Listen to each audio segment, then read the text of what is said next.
Tuan-tuan, seandainya di mahsyar nanti kita nampak abang kita ataupun adik kita, kita tak pi ke adik kita, abang kita tak mai dekat kita.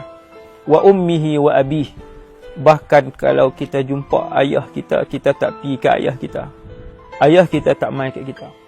Kalau kita berjalan di mahsyar, kita jumpa dengan mak kita, kita tak pi kat mak kita. Mak kita pun takkan mai kat kita, takkan datang kepada kita. Dek, kerana kalutnya manusia pada ketika itu di mahsyar. Kerana terbebannya manusia dengan dosa-dosa yang mereka lakukan. Kerana waktu itu semua manusia tahu. Saya tahu, tuan-tuan semua tahu, bahawa hari itu adalah hari pengadilan. Yauma yaqumun nasu li rabbil alamin.